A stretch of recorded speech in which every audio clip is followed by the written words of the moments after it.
ალო. დიახ. გამარჯობა ბატონო. გამარჯობა თავად ბატონო. მე თინასერპოდის მოგიხდით ცოტა აღელვებული ვარ. დამშვიდით და მითხარით თავარი, ყველაზე მთავარი შეკითხვაზე პასუხი არის თუ არა ქვეყანაში თქვენი აზრით პოლიტიკური კრიზისი?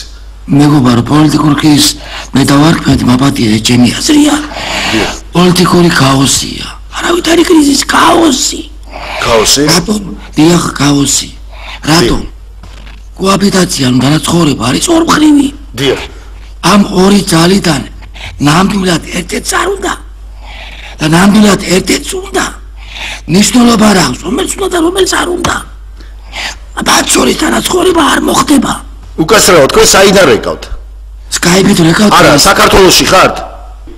დიახ. კი ბატონო, გააგრძელეთ, თქვენ საუბრობდით დიახ.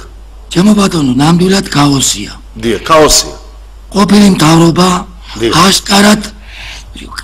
აშკარად გადმოდის შეტევაზე. დიახ. აშკარად დესტრუქციულია. ახალი მთავრობა, ხალხის მიერ არჩეული მთავრობა. აშკარად ძალიან ნამეტანის, როგორ გითხრათ, ნამეტარი ინტელიგენტურად იქცევა, ნამეტანი ინტელიგენტურად. დამშვიდით. მე სხვა სიტყვას ვერ პოულობ. კი ბატონო.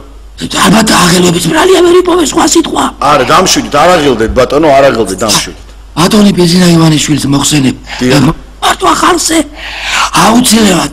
დიახ. მათ მიერ მოსყიდული ევროპისა და ამერიკის ზოგიერთი ინსტიტუტებისაგან აღიქმება ხალხის მოწოდებად. რა თქმა უნდა დესტაბილიზაციისაკენ. არავითარ შემთხვევაში. საჭიროა. გამოსავალს რა შეხედავთ ბატონო? ოღონდ მშვიდად მიპასუხეთ.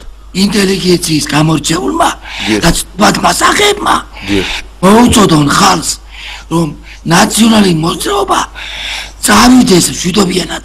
დიახ. არა, მე ნაწილობრივ ვიზიარებ თავს გავუჩეჩქვავს ეს ხალხი მაგათ. არ გვინდა ძალადობა ბატონო, არ გვინდა ძალადობა მით უმეტეს. ძალადობა უკანონოა. არაკანონია, მაგრამ ნუ დაგავიწყებათ რომ ბუნებრივია ხალხი ყველაფერს.